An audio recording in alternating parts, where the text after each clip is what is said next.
जो अतिथि हैं उनका और हमारे जो अपने यहाँ के लोग हैं सभी का हृदय से स्वागत, अभिनंदन। और इस बात के लिए वंदन के एक शॉर्ट नोटिस पर सभी लोग यहाँ उपस्थित हैं। मैं चूँकि लेट हो रहा है कार्यक्रम, तो मैं सीधे आर.एन. राठौर साहब से निवेदन करूँगा कि अपनी बात हम सब लोगों के बीच में रखने की कृपा करें।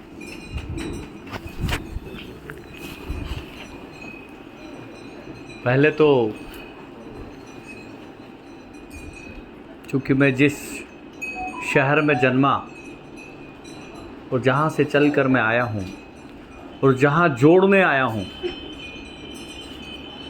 उस नगरी में कालों के काल महाकाल बसते हैं, इसलिए उनके जयकारे से अपनी बात को प्रारंभ करूँगा। बोलिए बाबा महाकाल की जय, सांवरिया सेठ की जय, राठौर तीर्थ धाम की जय।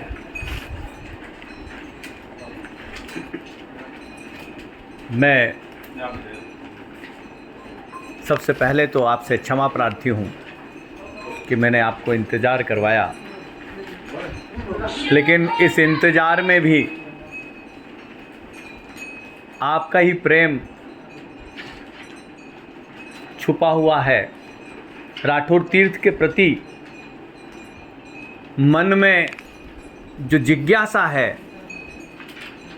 वो अवरोध बनी और इसलिए थोड़ा विलंब से हम आपके बीच उपस्थित हुए। तीसरा, इस बात के लिए मैं आपसे ताली बजवाना चाहता हूँ कि इतने कम समय में इतनी अच्छी व्यवस्था जुट जाए तो निश्चित रूप से उरई राठौर समाज और वहाँ के लोग अभिनंदन का अधिकार।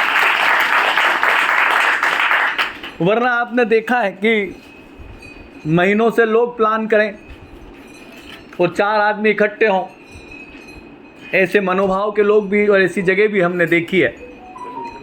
मुझे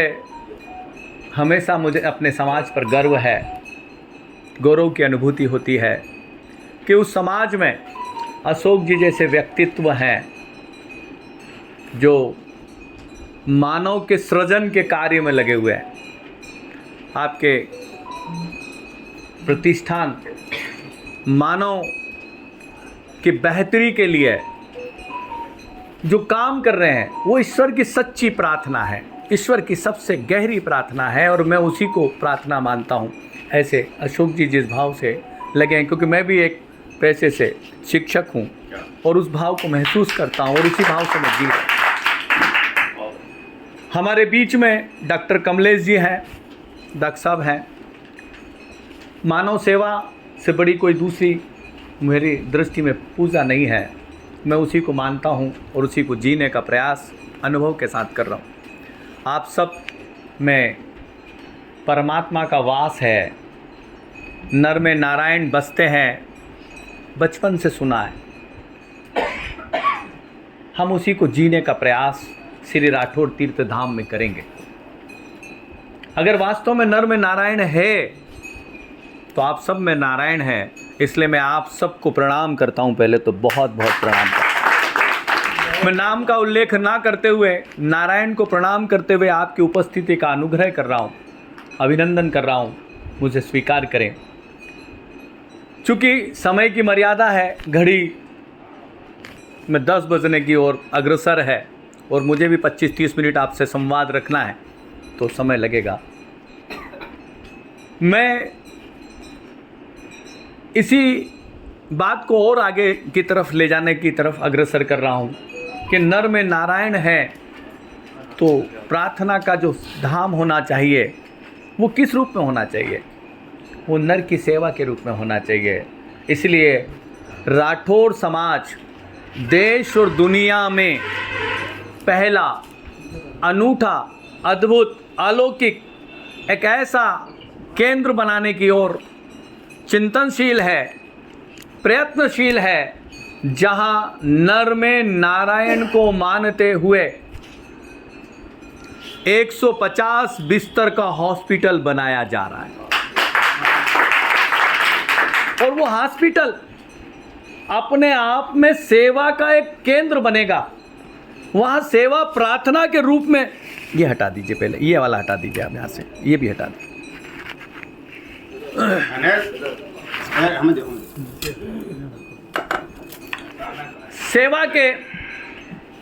सेवा भी इस रूप में हो कि वो साक्षात ऐसा लगना चाहिए कि हम ईश्वर की आराधना कर रहे हैं, ईश्वर की प्रार्थना कर रहे हैं, और वह कष्टों को हरे, समाज के कष्टों को तो हरे ही, लेकिन अन्य समाज का भी व्यक्ति वहाँ जाए तो उसकी सेवा और सुसेवा ऐसी हो कि उसे लगे कि दुनिया में अनूठे टाइप के लोग भी रहते हैं, कुछ अलौकिक ढंग का भाव व अनुभव हो। ऐसा एक केंद्र 150 बिस्तर के हॉस्पिटल के रूप में राठौर तीर्थ में पहला प्रकल्प होगा। राठौर तीर्थ का जो दूसरा प्रकल्प होगा वो है मानव का सृजन, और मानव के सृजन के लिए, बेहतरी के लिए हम 100 कमरों का हॉस्टल बनाना चाहते हैं, अत्याधुनिक हॉस्टल। हमारी कल्पना ये है कि हम आने वाले 10-15 वर्षों में राठौर समाज को एक नए कलेवर के साथ, नए रूप में देखना चाहते हैं, देश की सेवा करना चाहते हैं, और वो रूप है हम कलेक्टर वाली राठौर समाज बनाना चाहते हैं। उसके लिए हम पिछले 6 वर्षों से काम कर रहे हैं, केवल सपना नहीं देख रहे हैं, उस सपने को साकार करने का, जैसे राम सेतु के समय गिलहरी ने अपनी पूंछ में बालू भरकर समुद्र में फेंकने का कार्य किया, वैसे ही हम एक प्रयास कर रहे हैं, हम सब मिलकर प्रयास को आगे बढ़ाएंगे। एक बालू, समाज सेवा बहुत बड़ा काम है, विषय है, हम सब बालू के कण की तरह ही अपना योगदान दे सकते हैं। और उसी भाव से मध्य प्रदेश में 2017 से एक प्रयास प्रारंभ किया गया है, प्रार्थनापूर्ण प्रयास, कि प्रदेश की मेरिट में आओ और 1 लाख रुपए का पुरस्कार पाओ। और सबसे मजेदार इसमें जो अद्भुत बात है, यह ईश्वरीय चमत्कार है, वो ये है कि ये योजना बिना कहे, बिना मांगे पिछले 7 वर्षों से अनावरत जारी है। अभी तक हम लगभग 29 बच्चों को जो प्रदेश की मेरिट में आए सम्मानित कर चुके हैं। इस साल 4 बच्चे मध्य प्रदेश की मेरिट सूची में आए हैं, उन्हें 8 अक्टूबर को रतलाम में राज्य स्तरीय प्रतिभा सम्मान समारोह करके वहां सम्मानित किया गया है। इन 7 वर्षों की यात्रा का सुखद पहलू यह है कि अभी 6 माह पूर्व जो जज की सूची आई है, उसमें मध्य प्रदेश के 4 बच्चों ने जज के रूप में स्थान बनाया। ये इसका साकार परिणाम है। और उन 4 बच्चों में भी हमें गर्व इस बात का है कि 3 बच्चों को राठौर समाज ने पहले सम्मानित किया है इसी कार्यक्रम के माध्यम। ये उपलब्धि है, ऐसा नहीं है कि उसमें कोई राठौर समाज या हमने कुछ काम कर दिया है। बच्चों के अंदर प्रतिभा पहले से मौजूद है, हमने तो खाली पीठ थपथपाने का काम किया है, हौसला बढ़ाने का काम किया है और उसे समाज के सामने लाने का काम किया है। उसका फायदा यह है कि उनको देखकर दूसरे बच्चों के मन में लो जाग रही है कि हमें प्रयास करना चाहिए। अगर वो प्रतिभाशाली है तो अपनी थोड़ी एफर्ट बढ़ा देता है, थोड़ी शक्ति लगा रहा है और उससे समाज में बेहतर परिणाम आ रहे हैं। और इसी काम को हम अगले चरण में राठौर तीर्थ में एक अत्याधुनिक हॉस्टल बनाकर उन सारे बच्चों को निःशुल्क शिक्षा प्रदान करना चाहते हैं। हमारी समाज की जो बुद्धि है, जो बुद्धिमता वाले लोग हैं, हमारे अशोक जी जैसे लोग हैं, उन सबको साथ लेकर उनके लिए बेहतर वातावरण बनाना चाहते हैं ताकि भविष्य में वो कलेक्टर, मजिस्ट्रेट, अन्य पदों पर राठौर समाज का नाम गौरवान्वित करें। समाज और देश की सेवा में राठौर समाज भी अग्रणी दिखाई पड़े। अभी तक हमारे समाज के बारे में मैं देखता हूँ, यह एक विचार है, हम सब जानते भी हैं कि अगर किसी मोहल्ले में 4 दुकान पे जाइए आप, किराने की दुकान पे, तो 3 दुकान किराने की किसकी मिलेगी? राठौर समाज। लेकिन 10 कलेक्टर के ऑफिस के बाहर चले जाइए, नेम प्लेट दिखाई देगी आपको? नहीं दिखाई देगी। हम ये चाहते हैं कि धारणा बदले। जैसे किराने की दुकान के बारे में हम विश्वास से कह सकते हैं कि किसी किराने की दुकान पर जाके आप राठौर समाज के बारे में पूछेंगे तो वो निश्चित अपना तो निकल ही जाएगा, नहीं निकलेगा तो दूसरा निकल जाएगा, लेकिन कलेक्टर नहीं निकल रहा है। हम चाहते हैं कि अगले 10-15 वर्षों बाद राठौर समाज भी इस देश के विकास में अपना योगदान दे और कलेक्टर वाली राठौर समाज के रूप में पहचाना जाए। और उस सब के लिए हम काम कर रहे हैं, आप सब मिलकर काम करेंगे, आगे बढ़ेंगे। तो राठौर तीर्थ का जो दूसरा प्रकल्प है उसमें 100 कमरों का हॉस्टल बनाया जाएगा। तीसरे नंबर का जो इसके अंदर प्रकल्प है वो है 50 कमरों का आनंद आश्रम बनाया जाएगा। चूँकि दौड़ भाग वाली ज़िंदगी है, आधुनिकता की दौड़ है, और उसमें एक ऐसा सेंटर की आवश्यकता मुझे लगता है जहां हम मन को रिचार्ज कर सकें, थोड़ा समय हम अपने आप के साथ बिता सकें।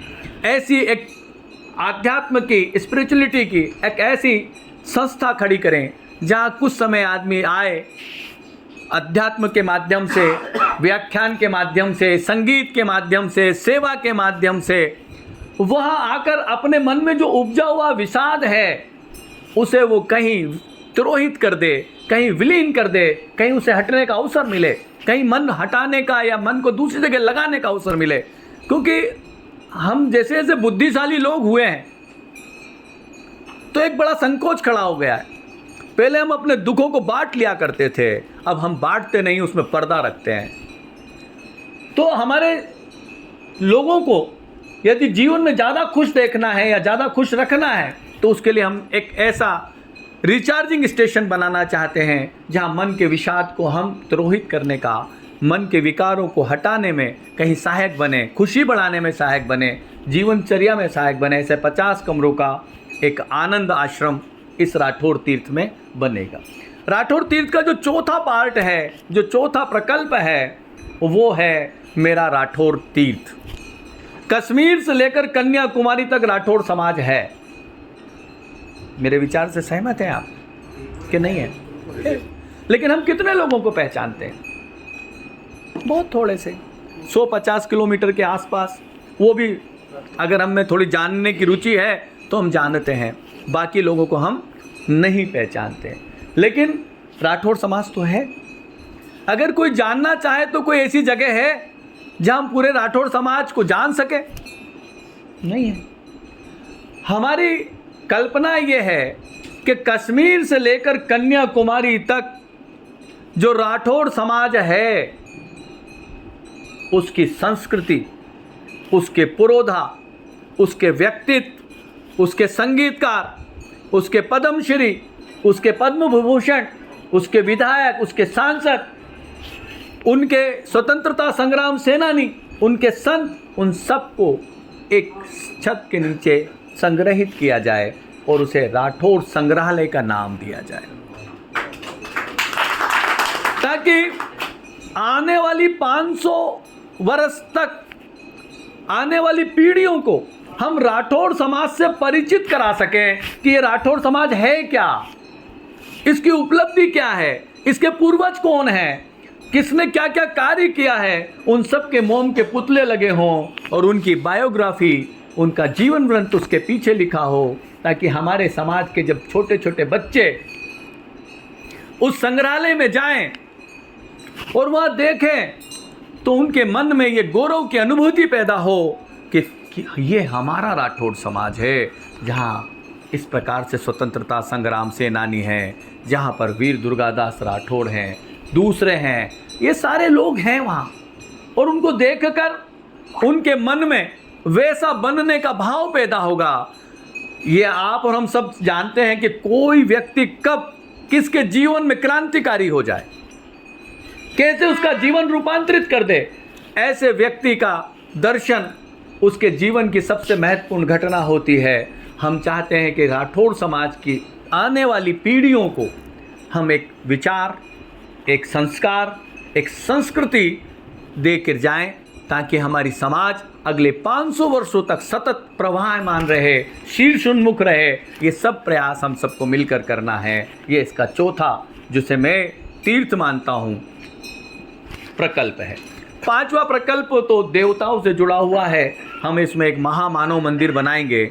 हमारी मान्यता है कि मनुष्य में असीमित क्षमता है, बस उसको हवा मिलने की आवश्यकता है, परिस्थिति मिलने की आवश्यकता है, कोई ऐसा विचार मिलने की आवश्यकता है और वो उस पर चल पड़ता है और वो बहुत दूर तक जा सकता है। ऐसा एक महामानव मंदिर का निर्माण किया जाएगा। साथ ही हमारे जो कुल के जितने भी देवताएं हैं उन सब के छाया मंदिर भी उस राठौर तीर्थ में बनेंगे। ऐसी कल्पना का एक संसार जिसका नाम है श्री राठौर तीर्थ धाम, जो उज्जैन में बनने के लिए अग्रसर है। यह जो कल्पना है बड़े अद्भुत तरीके से चली है। इसके लिए कोई बहुत बड़ा प्रयास नहीं करना पड़ा है या बहुत कोई रोड मैप नहीं बनाया गया है, अपने आप चल रही है और यहाँ तक की यात्रा अभी तक हुई है।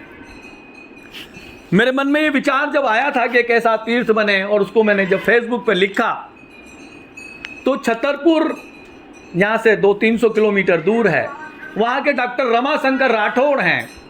उन्होंने उस पर लिखा कि राठौर तीर्थ बनना चाहिए। मैं सबसे पहला 1 लाख आपको देने को तैयार। ये कमेंट्स जब मैंने नीचे पढ़ा तो मेरे अंदर सिहरन पैदा हुई कि एक अकल्पनीय, जो साकार होने में मुझे ही शंका लगती है, वो कल्पना पर यदि कोई व्यक्ति 1 लाख देने के लिए तैयार है, इसका मतलब यह है कि इसमें कुछ हो सकता है, आगे बढ़ना चाहिए। जब हमको इस विश्वास को डॉक्टर रमाशंकर ने आगे बढ़ाया, हमने फेसबुक व्हाट्सएप पे लिखा, यदि ऐसे 1 लाख देने वाले 101 सदस्य हमें मिल जाएं, हमें किसी से कहना नहीं है, जाना नहीं है, मिल जाएं, अपने आप चलकर आ जाएं, तो हम संस्था बना लेंगे। और आप सोचिए 1 लाख देने वाले ऐसे लोग कितने समय में चल के आ गए? 1 साल के भीतर ऐसे 1 लाख देने वाले लोग 7 राज्यों के हैं। वो सामान्यतः कोई रिश्तेदार नहीं है किसी का, और वो ऐसे 1 लाख लोग चलकर आ गए। और इस प्रकार से हमने संस्था का निर्माण किया, श्री राठौर तीर्थ न्यास, उन 101 लोगों के साथ जो 1 लाख के दानदाता है। जब हमने पहली वर्चुअल बैठक की तो उस वर्चुअल बैठक में एक और मैजिक घटा, क्योंकि वर्चुअल बैठक रखी थी, व्हाट्सएप और फेसबुक के माध्यम से ही सारा कार्य चल रहा था। चूँकि 6 राज्यों में लोग अलग अलग जगह बैठे हुए थे, उन सबको एक जगह इकट्ठा करना बड़ा खर्चीला था, हमारे पास फंड नहीं था। हमने वर्चुअल बैठक की। उस बैठक में एक और मैजिक घटना घटी, वो ये है कि एक सदस्य ने ये कहा कि आप इसे जल्दी बनाइए, मैं 1 करोड़ 1 लाख रुपया देता हूँ। सुनकर अभी भी ऊष्मा पैदा हो रही है। आप सोचिए, जो पहली बार मेरे कान पे ये शब्द पड़े थे तो विश्वास नहीं हो रहा था कि कोई व्यक्ति 1 करोड़ कैसे दे सकता है। बहुत मुश्किल है, 1 लाख ही बड़ी रकम है, 1 करोड़ की बात करना। तो मैंने सोचा कि कभी कभी हम जोश में ज़्यादा बोल देते हैं, ऐसा बोल दिया होगा। लेकिन जब 4 दिन बाद मनोज जी राठौड़ उनका नाम है, इंदौर के अभी वर्तमान में अध्यक्ष हैं वो, उन्होंने बोला, आर्यन सर, मेरे पापा जी ने भी कह दिया है 1 करोड़ 1 लाख रुपए हम आपको देंगे, आप तो जल्दी से काम शुरू करिए। तब मुझे लगा कि सच में बाबा महाकाल हैं, उनकी कृपा है, वही शायद उनके हृदय में बैठे होंगे और उन्होंने ही उसे प्रेरणा दी है, तब तो घोषणा की है। नहीं तो आप सोचिए कि कोई व्यक्ति 1 करोड़ कैसे दे सकता है। हम किसी से लेने भी जाते तो बताइए क्या दे देता कोई आदमी? मांग भी नहीं सकते, क्या सपने में सोचना मुश्किल है। ऐसी बड़ी राशि की घोषणा हुई, तब हमारे मन को विश्वास हुआ कि अब और तेज़ी से काम करना चाहिए। फिर हमने ज़मीन ढूंढने का कार्य प्रारंभ किया। बाबा महाकाल से लगभग 16 किलोमीटर दूर एक उज्जैनिया गांव है, वहाँ 21 बीघा भूमि का हमने अनुबंध कर दिया है।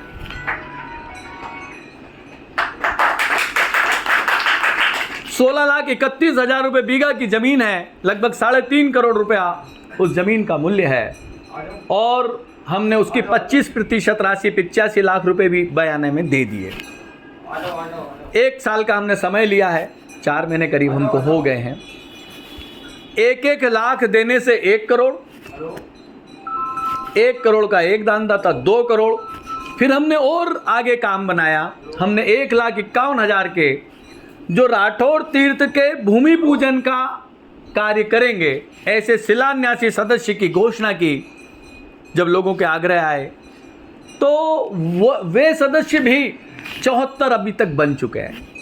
इस प्रकार से 3 करोड़ तक का हमारे पास प्रबंध हो गया है। हमारी मंशा ये थी कि हम 21 सितंबर को इसका भूमि पूजन करना चाहते थे। हमारा भाव ये था कि कुछ पार्ट की रजिस्ट्री हो जाएगी और हम उसका भूमि पूजन करेंगे। चुनाव के यदि पहले करेंगे तो निश्चित रूप से कहीं ना कहीं राजनीतिक लाभ भी मिलेगा और अर्थ लाभ भी मिलेगा, ऐसा मन में भाव था। लेकिन पटवारियों की हड़ताल चल रही थी मध्य प्रदेश में, इसलिए सीमांकन का काम नहीं हो सका और इसलिए हम रजिस्ट्री का कार्य हमारा पूरा नहीं हुआ और हड़ताल खत्म हुई। उसके बाद चुनाव शुरू हो गए। अब लक्ष्य यह है कि अगले 1 महीने में हम इस कार्य को पूर्ण करेंगे और 11 बीघा की रजिस्ट्री हम पहले करा लेंगे, क्योंकि हम लगभग उसको 1 करोड़ रुपया दे चुके हैं। 1 करोड़ के मनोज जी देने वाले हैं, तो दोनों ऐसे करके 11 बीघा की हम रजिस्ट्री पहले चरण में करा लेंगे और उसके बाद हम उसका भूमि पूजन की एक योजना हमने पूरी बना रखी है। एक भव्य और ऐतिहासिक भूमि पूजन हम करने की कल्पना लेकर चल रहे हैं। आगे तो सब बाबा महाकाल कराएगा, वो किसके मन में बैठेगा और कैसे काम पूरा होगा हमें नहीं पता। हमने तो एक प्रार्थनापूर्ण कार्य को शुरू किया है और उस प्रार्थनापूर्ण कार्य के साथ यहाँ तक की यात्रा आपके बीच आई है। आपके बीच में एक चांदी की शिला जो रखी हुई है, ये भी एक बड़े रोचकता के साथ इस रूप में हो गई है। हमारे एक फाउंडर मेंबर हैं विपुल सिसोदिया जी, उन्होंने हमें 1 लाख का चेक देने के लिए हमें सावरिया सेठ जो राजस्थान में है, सेठों के सेठ सावरिया सेठ, कभी आपने नाम सुना हो, वहाँ बुलाकर 1 लाख का चेक देने की बात रखी और 101 लोगों को बुलाकर चेक देने की बात रखी। आप सोचिए कि कोई व्यक्ति 1 लाख का चेक दे रहा है और वो चेक देने के लिए वहाँ आयोजन कर रहा है सावरिया सेठ में, 100 लोगों को परिवार सहित वहाँ बुला रहा है, तो कितना लाख 1.5 लाख तो मामूली बात है खर्च हो जाना। ठहराना, खाना, सारी चीज़ें उन्होंने वहाँ शानदार आयोजन करके कार्यक्रम करने के लिए हमें आमंत्रित किया और 1 दिन पहले उन्होंने हमें एक और उपहार दिया और वो उपहार आपके सामने है, चांदी की ईंट। उनने ये व्यक्त की कि सर मेरी इच्छा ये है कि आप भूमि पूजन तो ज़मीन का अनुबंध कर लिया, आप भूमि पूजन करोगे, भूमि पूजन में सबसे पहली ईंट मेरे परिवार की रखा जाए और मैं आपको एक चांदी की ईंट सांवरिया सेठ में पूजा करा के देना चाहता हूँ। तो मैंने कहा इससे बढ़िया तो कुछ होगा नहीं। जब उन्होंने चांदी की ईंट दी तो निश्चित रूप से एक पूर्व का दृष्टांत मन में घूम पड़ा कि 500 साल से प्रतीक्षारत भगवान श्री राम का मंदिर आज चरितार्थ यदि हो रहा है तो जगह जगह शिला पूजन हुई थी, गांव-गांव, शहर-शहर शिला का पूजन हुआ और वो 500 साल में आज 22 जनवरी को चरितार्थ होने जा रहा है। प्रभु की कृपा प्रार्थना से पैदा हुई और उसके लिए किसी न किसी को उन्होंने निमित्त बनाया और आज वो साकार हो रहा है। तो बस वही विचार मन में आ गया कि अब हम भी इस शिला को लेकर हमारे बंधुओं से जगह जगह जाकर इसको पूजन कराएं। और ये जो शहर है उरई, ये 242वां पड़ाव है हमारा इस यात्रा का, जिसमें हम यहाँ आपके बीच में इस भाव के लिए आए हैं। आपका समर्पण मन के रूप में चाहिए हमें। धन तो अपने आप आएगा, बाकी की सारी व्यवस्थाएं सब परमात्मा जुटाएगा। जब उसने 3 करोड़ की व्यवस्थाएं अपने आप जुटाई है तो ये दृढ़ विश्वास है कि आगे का भी सारा कार्य वो किसी न किसी रूप में पूर्ण कराएंगे। बस हम केवल एक काम कर दें, मन जोड़ दें। अगर राठौड़ तीर्थ से आपका मन जुड़ जाएगा तो बाकी का सारा कार्य परमात्मा अनेक रूप में आके पूर्ण करवाएंगे। इन्हीं विश्वास के साथ आप लोगों के बीच मुझे आज अपनी बात रखने का, प्रार्थना के पुष्प अर्पित करने का बाबा महाकाल ने मुझे अवसर दिया और मैं बड़ा सौभाग्यशाली हूँ कि आप सबके मुझे दर्शन हो रहे हैं। और मुझे बहुत गर्व की अनुभूति इटावा में हुई। इटावा में इसलिए गर्व की अनुभूति हुई कि मुझे यमुना किनारे अशोक जी लेकर गए और उन्होंने बताया कि सर यहाँ 3 घाट हैं और उसमें से एक घाट राठौड़ समाज का है। मुझे फिर विश्वास गाढ़ा हुआ कि हमारे पूर्वजों ने वो कार्य किया है जो हमें आज गौरव की अनुभूति पैदा करा रहा है। आज हमारी ड्यूटी बनती है कि हम आने वाली पीढ़ियों के लिए कुछ ऐसा निर्माण करें जो उन्हें गर्व का अनुभव पैदा कराएं। हम रहें ना रहें, लेकिन हमारी समाज और हमारी संस्कृति और हमारी धरोहर आगे बढ़ती रहे, चलती रहे, आने वाली पीढ़ियां पाती रहें। इसी भाव के साथ हम आपके बीच उपस्थित हुए। आप सबका हृदय से बहुत बहुत धन्यवाद। एक उमा शंकर जी का स्पेशली बहुत बहुत धन्यवाद कि वो 1200 किलोमीटर दौड़ लगा के चले आए। इसके लिए मैं आप सबको प्रणाम करता हूँ।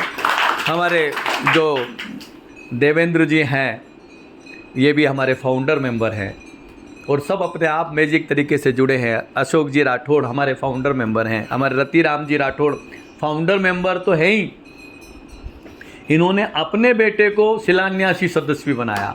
और साथ में एक और चीज़, अभी जितनी भी यात्रा है उसमें से मैक्सिमम समय उन्होंने पूरा समय दान दिया है। 9% साथ में। और आपका संकल्प है सेवा निवृत्ति के बाद पूरा समय अपना जीवन राठौड़ तीर्थ को अर्पित करेंगे। ऐसे रतिराम सेवा में है, अभी तो सेवा में है सर। तो ऐसे हैं हमारे रोहित जी जो बहुत सुंदर मन के व्यक्ति हैं, ये भी फाउंडर मेंबर हैं। इनने भी एक दिन फ़ोन लगाया, सर हमारी दिली इच्छा है, आप पैसे कैसे लोगे? मैंने कहा जैसे प्रभु भेजेगा वैसे लेंगे, आप उसकी चिंता मत करिए। तो बोले मैं तो फिर आज ही संकल्प लेना चाहता हूँ। बोला हमें क्या करना पड़ेगा? कुछ नहीं, हाथ में जल लीजिए, बाबा महाकाल को याद करिए और लग जाइए काम पे। इतना ही काम है, बाकी कुछ है नहीं।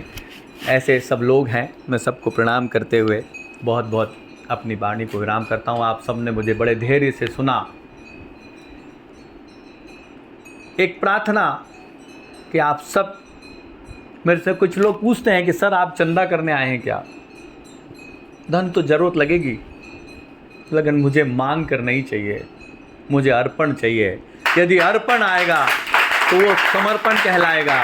और इसलिए मैंने किसी भी शहर में कभी किसी से कोई अपेक्षा नहीं रखी है, केवल एक प्रार्थना रखी है कि मुझे चाहिए तो आपका मन चाहिए, आप मुझे अपना मन इस राठौड़ तीर्थ को दे दीजिए, बाकी का सब काम परमात्मा पूर्ण करेगा। बहुत बहुत धन्यवाद। महाराज की जय, श्री राठौड़ तीर्थ की जय।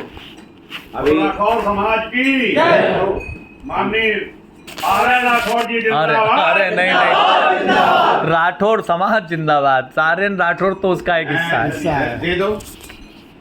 पहले तो क्षमा चाहेंगे कि हम यहाँ पर लगभग ज़्यादातर लोग वक्ता लोग बैठे हुए हैं और